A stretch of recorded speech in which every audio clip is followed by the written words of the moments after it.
On the show we talk about things that go bump in the night, the dark, the spooky, the mysterious. Ooh. But when it comes to the phenomenon of ghosts and the like, there seems to be a little subcategory where people are encountering shadow people. Shadow people. From a child born into this world, we are taught what to believe. Closed-minded we become, fearful to be deceived. Still we desire to know what lies beyond that locked door. The art of the storyteller, conjuring tales of legend and lore. History hidden, lost knowledge, things forgotten and the unknown. These are the things that direct us and will set the tone. Welcome, friends, to another episode of Nightmares on the Lost Highway.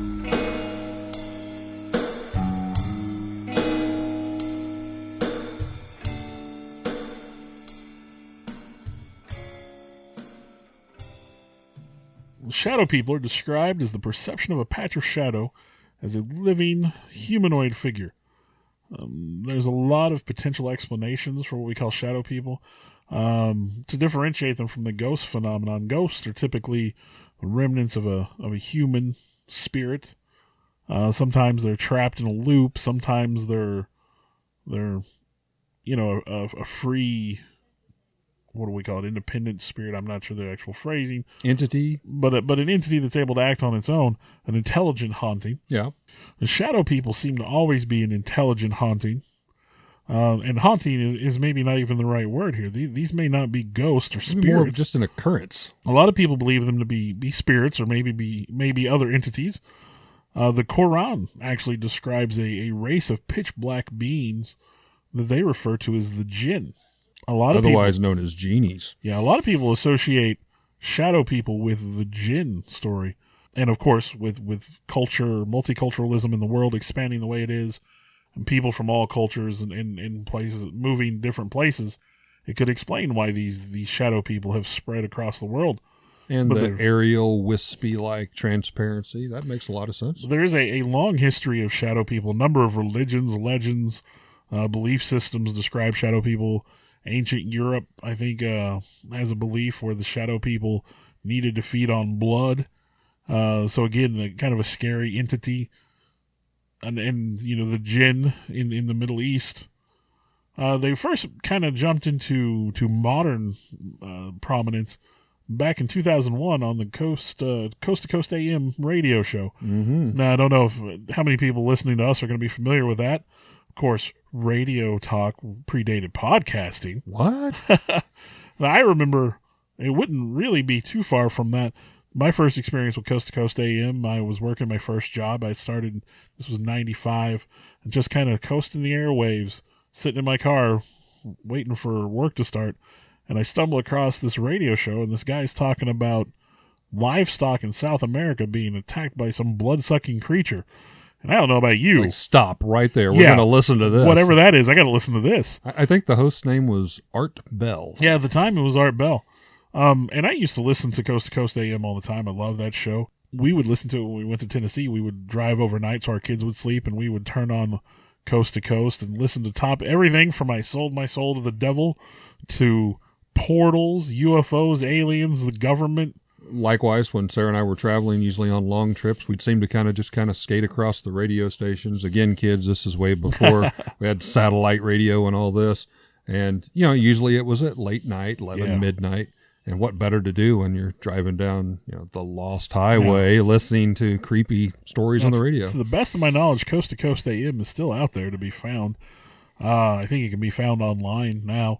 And I know that there's probably some digital radio stations, but if you enjoy what we do, I would say Coast to Coast AM is right up your alley. Absolutely. So I'm not trying to point you in the direction of somebody else, but anyway, we've got off on a tangent here.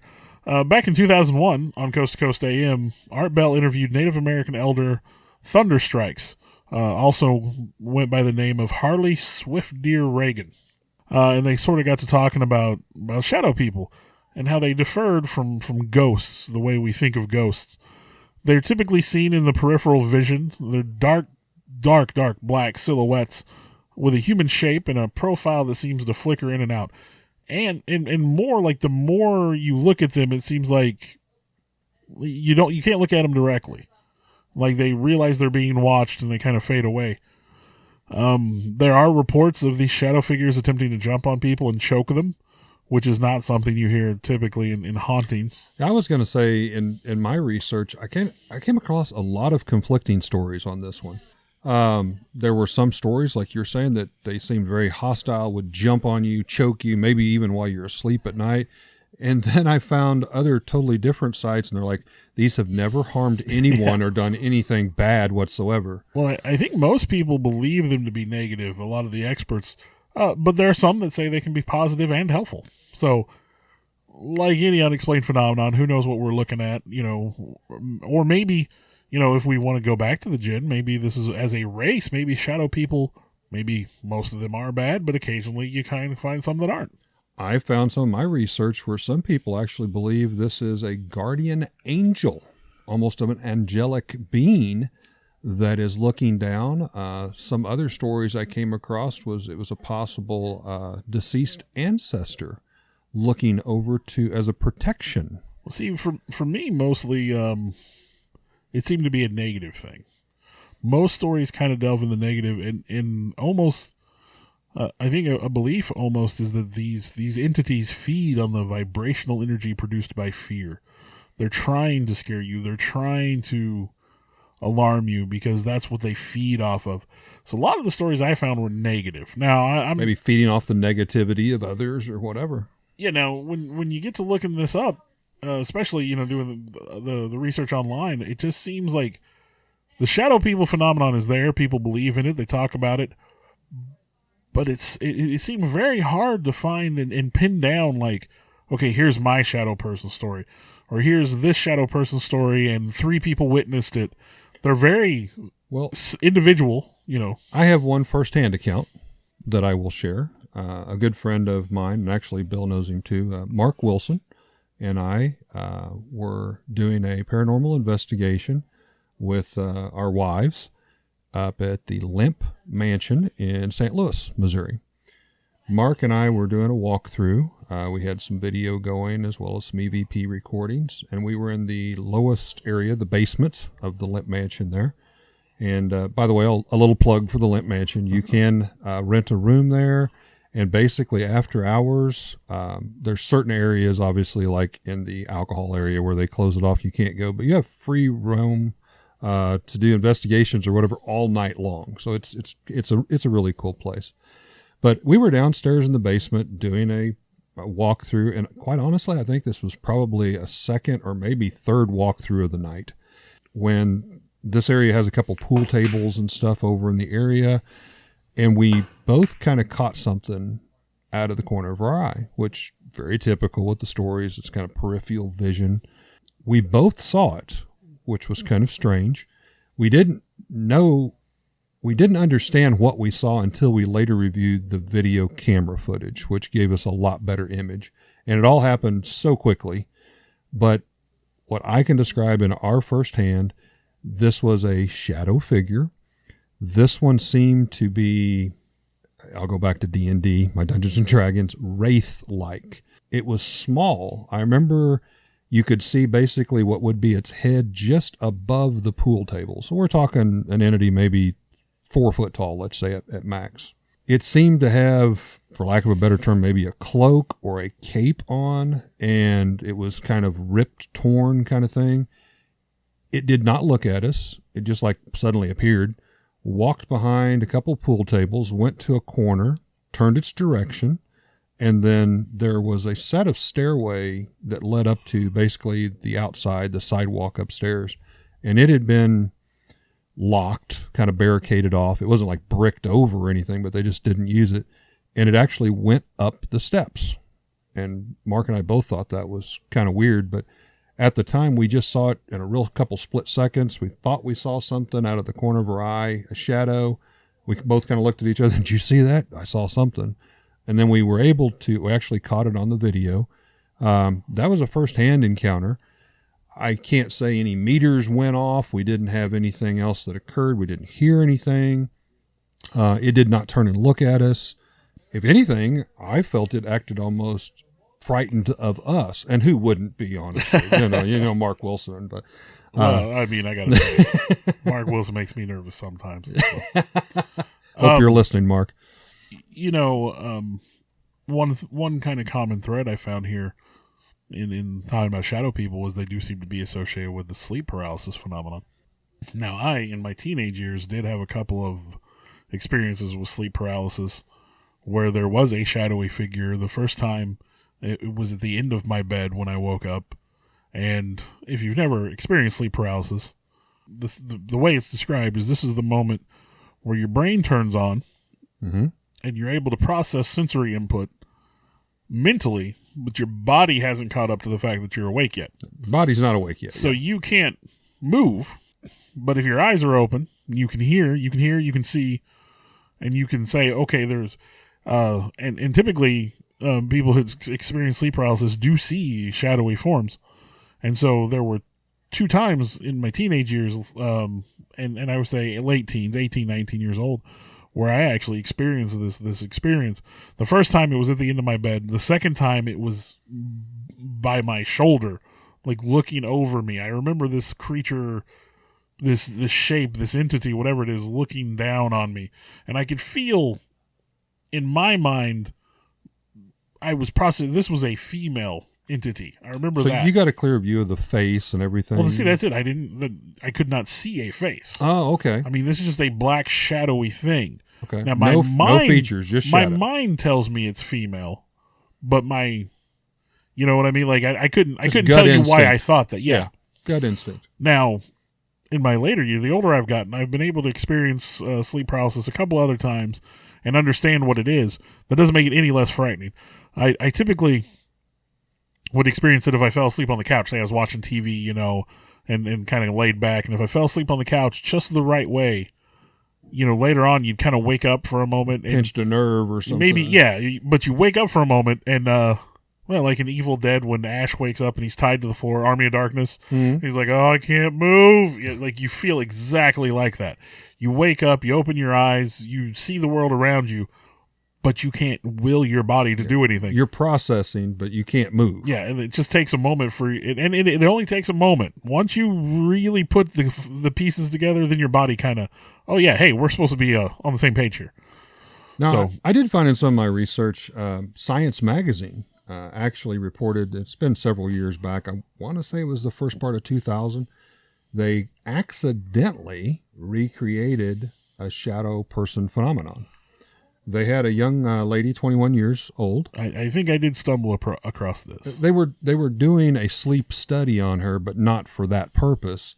And from what I understand, they had a electronic pulse, you know, kind of one of those suction cup deals, and it was positioned just above the right ear, and it actually made the woman believe she saw a shadow person in the room with the doctors and stuff while they were still basically hooking her all up. So this is before she even went to sleep.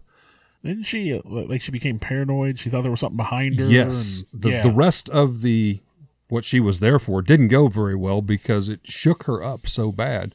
Now, of course, everyone else in the room, they didn't see anything, but there was kind of a jump start there with Science Magazine, and there were several articles that come out that said, oh, well, we've just replicated this. We now know what causes it. The problem with that is when they tried to go back, again, that was accidental. When they tried to go back and simulate that, it worked like 1 out of 4 people. Well, and I think electromagnetic fields, and that's part of the reason why you use the electromagnetic field detector when you do paranormal research, is not just one to detect, you know, like, ooh, there's something happening, but to go around and find places of high EMF, because based on my understanding that high EMF, when exposed to that, it can actually trigger feelings of paranoia. And, Right. you know, I saw something out of the corner of my eye. Right. Now, you mentioned your own little sleep paralysis ordeal. We'd mentioned that some people believe these could be jinns, ghosts, spirits. In some of my research, guardian angels, if you will. Another thing that popped up was the whole alien abduction, and that these could be part of I'll just label it the little gray men Gray men. that often seem to abduct people in their sleep and, you know, do that anal probing that everybody's fearful of. But so possibly there is some connection there. I mean, I guess some people maybe some people are maybe into that's it. Who why knows? they don't sleep. They don't want. Again, why would aliens travel this far just to probe butts? I never understood that. I think you'd have something better to do. If you could get all the way here, you'd do something better. I would find something better to do on my vacation trip off my planet. Yes. I wanted to talk about some sightings, some encounters, but honestly, in my research, in looking this up, like I said, you don't find a lot of well-documented encounters. You find a lot of anecdotal things. Yeah, like you said, a couple lines here and there. So I thought I would just kind of touch on some of the ones that I read that I felt were more interesting. The first one, there's a couple, husband and wife. They're in bed together. The husband woke up feeling as if there was another presence in the room. He looks around, and he sees a figure, this black shadowy shape, move through the door and come and stand at the end of the bed. He knew that it was watching him. He couldn't see the details. Like he said, you can't see the face. There's no detail there, but he knew he was being watched. So he kind of rolls over just a little bit, and he asks his wife if she's awake, and she very sleepily responds, yes. And he goes, well, do you see anything in the room? And she goes, oh, you mean the thing at the end of the bed? Like, she's pretty casual about it. And so as they're both looking at it, it becomes less and less solid until it just eventually kind of fades away. So again, once they're being observed, they seem to disappear. Another couple kids playing. One kid looked through his bedroom door and he sees this shadow being kind of steps from the corner of the door, kind of steps out and looks at him, and then steps back. He said he described it as having a wavy quality like heat waves on a hot summer road. So again, this kind of wavy, distorted appearance. There was one about a 3-year-old that would wake up and talk about the monster in her room almost every day for repeatedly. So the dad woke up one day and he looks up and there's a shadow person there. So this would occur 2 to 3 times a month. And then one day that his fiance woke him up to tell him that she had seen a faceless child next to her side of the bed. And he tried to dismiss it as being their daughter, but of course she's like, no, there was something there. One that I really kind of jived with, there's 2 kids. They were sharing a room with the stepbrother and a teenage boy, and they were in a basement area. And I'm picturing, an unfinished basement. It said they were working to frame it in and make, a series of rooms. Mm-hmm. But they had kind of a shared rec room with like a TV and video games and stuff, which is almost exactly the environment I was sleeping in when I had my sleep paralysis experience. We had an unfinished basement. My brother slept on one side, I slept on the other, and then we had on the other side of the room was a shared recreational area where we could play video games and whatnot. Right. But the kid fell asleep on the floor. I guess they were watching TV, fell asleep on the futon. He woke up, frozen, couldn't move, sleep paralysis, and he heard a voice. Are you there? I know you're there. Ooh. And he laid there. He's like, what? Are you there? I know you're there. And so he just kind of lays there for a minute. He hears this. He's scared. And says, come to your bedroom.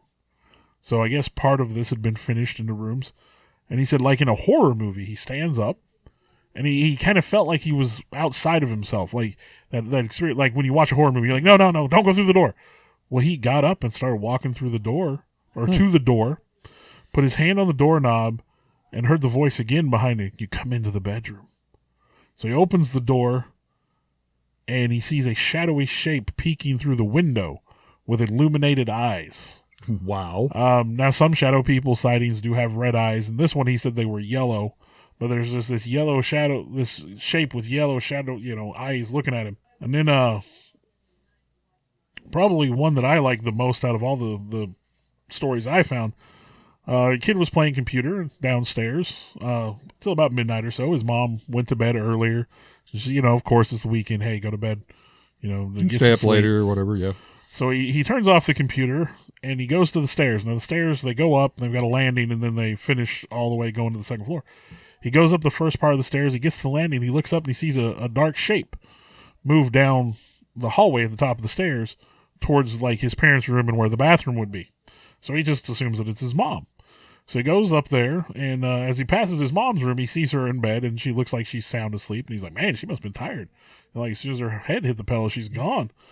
So he opens the bathroom door, and as soon as he does, 2 feet in front of him, black shadowy shape. His first reaction is to take a swing. And as he does, his hand passes through this, and it's just met with a bitter cold, like puts the hair on the back of his neck on end. And then he hears a voice. Come here. So similar to the last story. Once it calls for him, he's just like, I'm out of here. F this. He starts reaching for the light. As he's reaching for the light switch, it starts to leap at him. And as he flicks the switch, the thing just disappears as soon as the light comes on. He saw it 2 nights later as he woke up and it was leaned over his bed. Same one, reoccurring. Again, he swings at it. Hand passes through, bitter cold. Never learned the first time. But that was the last time he saw it.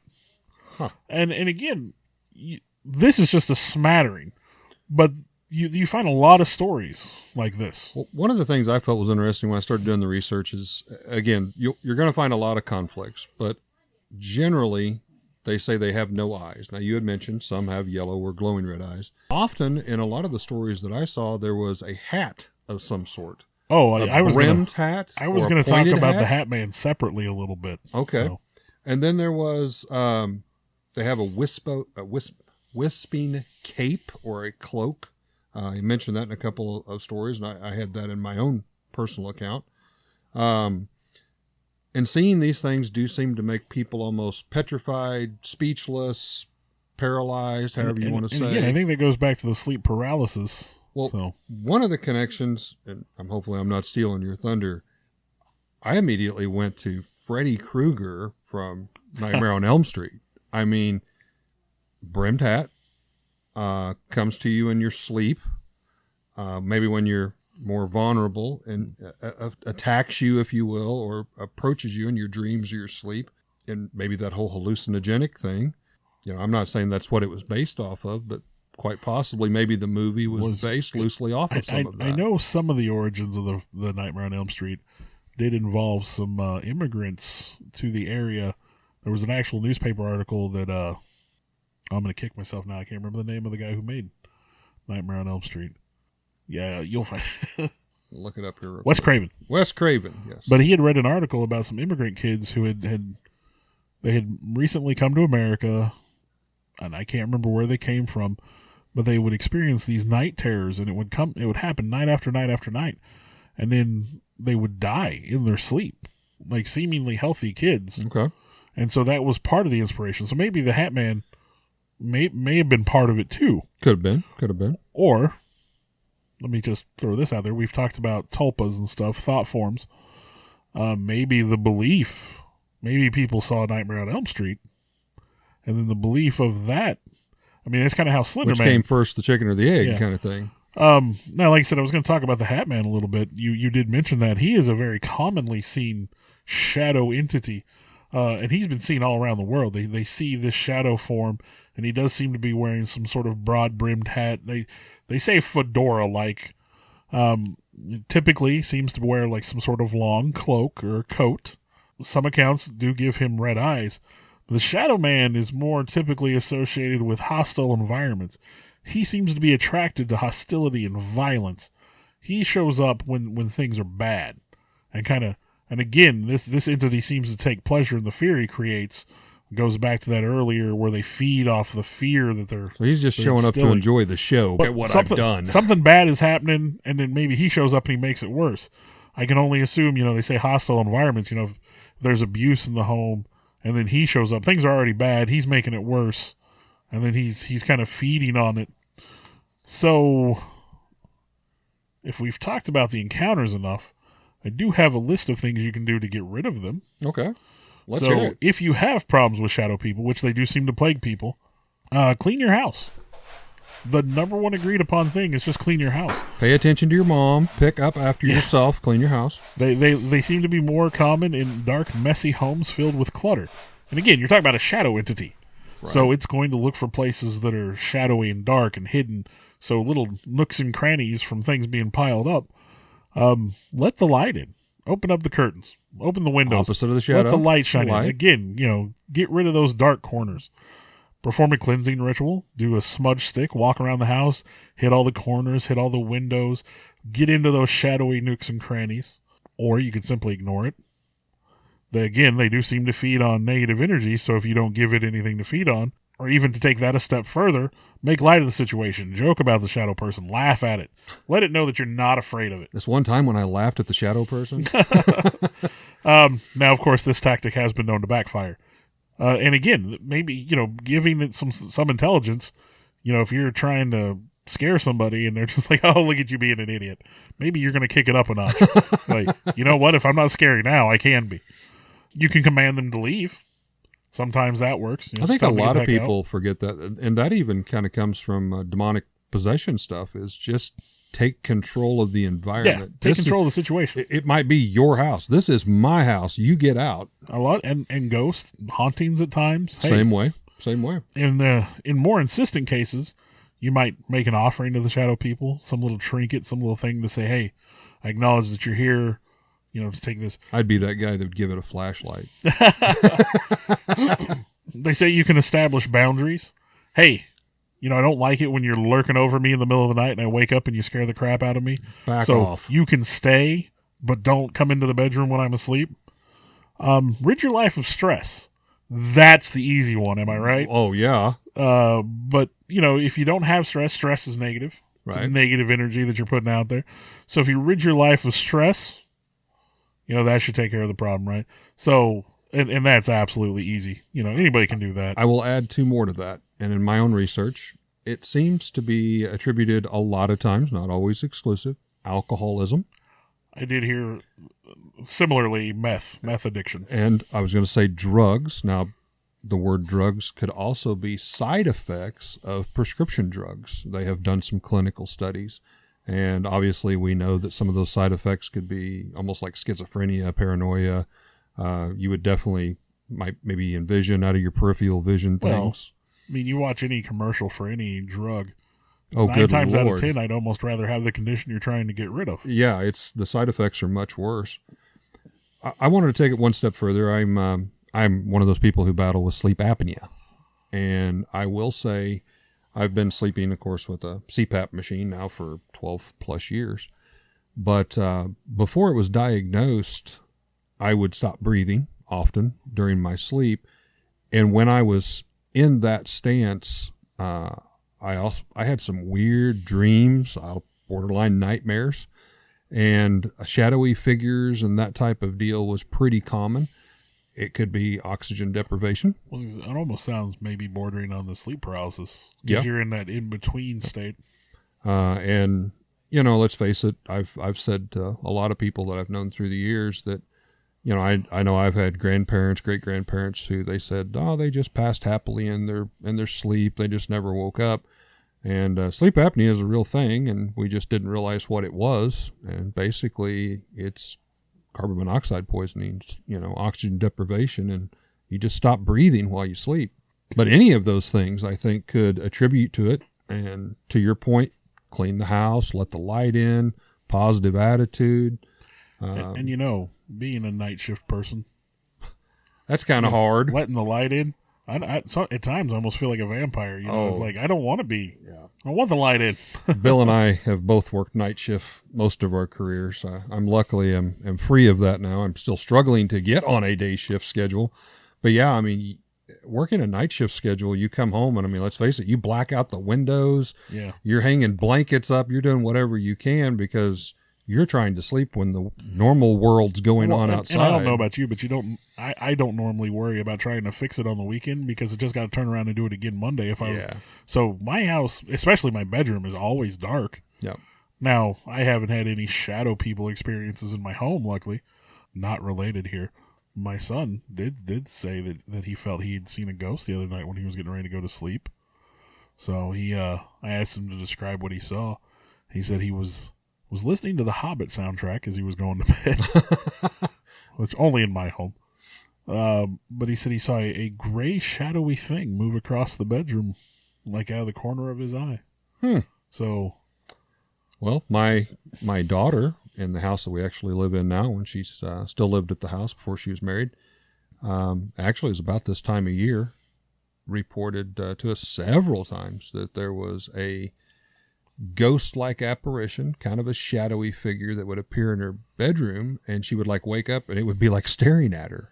See, that's very shadow person right there. But later, it did have enough features that she explained it to us, and to a T, she explained a Confederate soldier with the hat, some of the attire that they had on, and doing a little history, which of course I'm a big history buff.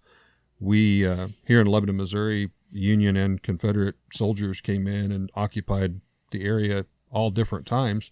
But we are within, seriously, 1 block of what used to be called the Old Wire Road, the Telegraph Road, where the Union soldiers came in and basically bombarded and took over Lebanon. So it's very possible.